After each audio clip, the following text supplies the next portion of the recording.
Good evening. In our news bulletin for tonight, a technical scoping team from China are in Niue to assess roads for the roads rehabilitation project. Wangahau Niue Forum opens up discussions to evaluate the status of language in a 2-day conference. A land lease agreement for a new supermarket complex has been finalized and signed. Internal training was held to develop proper processes for coroner's inquest procedures. A technical scoping team has arrived in Niue to assess and plan for the Niue Roads Rehabilitation Project. Roads have been an ongoing topic of contention, but the Niue government has been waiting for confirmation from the government of the People's Republic of China, who would provide assistance. According to the Director General for the Ministry of Infrastructure, Andres Yohane, the road rehabilitation project is estimated to cost about $20 to $30 million. The team of technicians and engineers from China Highway Engineering Consulting Corporation have arrived on island, and an economic and technical cooperation agreement between the Niue government and the China government was signed in 2008, and that provides for opportunities for assistance or aid. The technical scoping team arrived on the 4th of April and have been working closely with local counterparts to assess and conduct investigations into the state of the roads and look at areas for training and equipment. After this investigation, we will have a discussion with the new government about the construction specification and standards, and to then specific standards, and to have a primary construction content to set down to decide the construction content. Yes, we will import some equipment during this construction stage, so we will have a training to ask local people to help construction team, maybe some training and assistance, get them involved in this project. The scope of the project will cover Niue's main ring road, the interior crossroads, service roads and some village loop roads, major sea tracks, public car parks and other suitable government projects. We believe this project will increase the situation of the traffic situation in Niue, and the main purpose, the main content of this project is about upgrade the roads and the parking area, so it will maybe enhance the tourism in Niue, and also we believe this project will enhance the relationship between Niue government and the Chinese government. A traffic survey was conducted as part of the scoping exercise that was held on Tuesday to determine the types of vehicles that use the roads. Training was also held with students from Niue High School to make note of the data that will assist the scoping team to decide what measures should be taken to repair and upgrade the existing roads.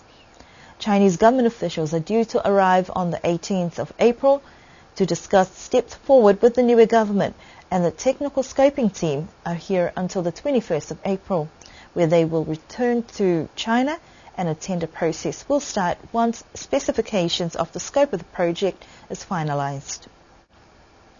Sustaining Wangahau Niue was at the forefront of discussions during the 2-day Wangahau Niue conference at Salim Hall in Mutalo this week. The event, organized by the Department of Education with funding from the United Nations Education, Scientific and Cultural Organization, UNESCO, and supported by Taonga Niue. The official opening saw a high-level commitment from government and an eagerness for Wangahau Niue to survive the test of time. The theme, Move Forward with Wangahau Niue, has also been incorporated into the Niue Arts and Cultural Festival. But these discussions are necessary to identify what the value is of Wangahau Niue and the ways to preserve the language. The preservation of languages has become a core responsibility, with 50% of languages predicted to be lost soon.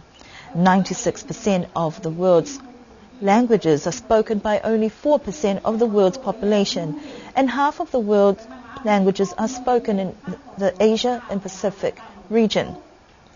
Language experts, advocates and practitioners spent 2 days evaluating and analysing the current situation and what steps forward need to be taken in order for Wanghoniwe to thrive.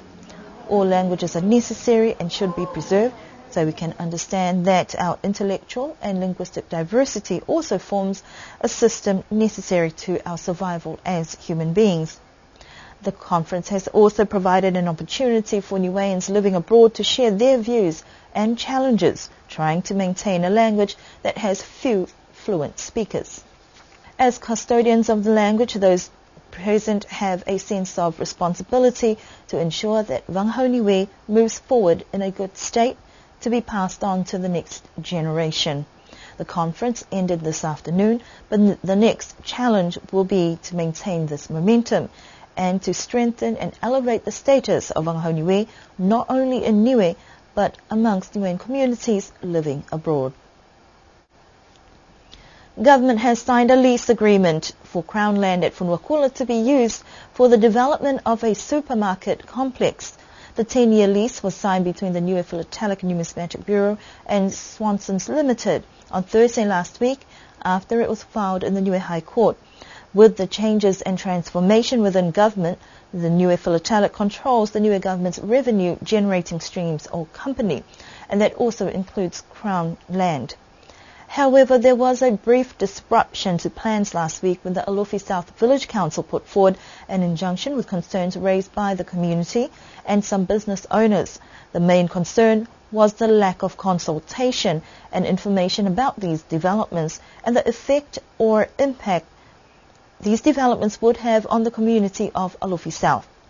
Directors from Niue Philatelic met with the Village Council of Alofi South on Wednesday last week, and an agreement was reached to address some of the concerns. The supermarket complex will house Swanson Supermarket with available office space for local businesses that are or 10 retail outlets. There has already been an agreement that the Niue Philatelic that sells stamps and Niue Bond Store will be located within this complex. Apparently, parking will not be an issue with an expectation that the area will have about 100 parking spaces and a children's playground. Further details about when construction will begin or who will be contracted to do the project are at the discretion of Swanson's, but they do hope to have the complex completed by early next year. Niue is looking at ways to enhance internal operations and develop a more robust system to cater for any sudden deaths or circumstances that would require an inquest. The process has been initiated by the Crown Law Division to ensure compliance with the Inquest Act 1964. Last week, an internal training was conducted by New Zealand counterparts to see what scope of work needed to be done. Representatives from the Health, Justice, Crown Law, Police and the Fire Rescue staff were present for the training. The focus was to improve efficiency of processes and to develop an understanding of what the law provides and the different roles for each division. The benefit of having people from New Zealand coroners who are well versed in these processes is that they can share those experiences and help guide processes to be put in place for Niue. According to the Director General for Social Services, Gayleen Tasmania, the session last week of partners was to see what processes were already in place and what other relevant legislation may need amendment. Once processes have been finalised, then they will be made public. And those are our news stories that we have here for you this evening. We do hope that you enjoy the long Easter weekend ahead as we head into the 5th Niue Arts and Cultural Festival that will be open tomorrow afternoon.